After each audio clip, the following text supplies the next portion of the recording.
তো হ্যালো বন্ধুরা, তোমরা সবাই কেমন আছো? আশা করি সবাই ভালো আছো, আমিও ভালো আছি। সকাল সকাল ঘুম থেকে উঠে রেডি হয়ে বেরিয়ে পড়লাম একটু বাইরেতে ঘুরু করতে। তিনজন মিলে চলে গেলাম বাইরের দিকে। গাড়িতে তেল নাই, তেল ভরতে। আমি, জয়, রাহুল, আমার সব ভাই হয়, পুকুর তো চাষ তো ভাই হয়।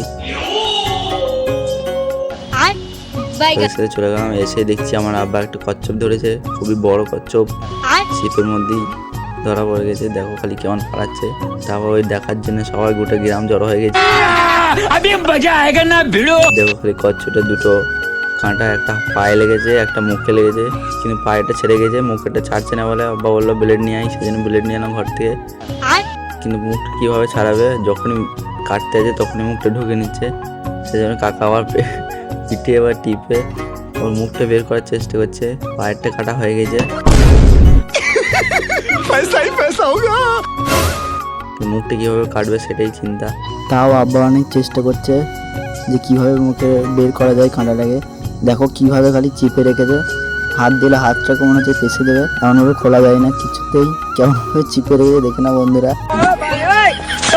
কীভাবে খুলবে সেটাই চিন্তা হচ্ছে। সেই জন্য আব্বাকে বললাম যে কেটে দাও ব্লেডে করে, ও খোলা যাবে না। সেই জন্য কাটার সময় তো এই সুতোটা আব্বা বলছে ঠিক আছে কেটে দিই। বন্ধুরা আরও ব্লগ আসতে চলেছে, তোমরা একটু সবাই সাপোর্ট করো, আরও সুন্দর সুন্দর ব্লগ করবো। এখন এই কচ্ছপটাকে একটু দেখে নাও। টাটা বাই বাই, এখানে ব্লগ শেষ করছি।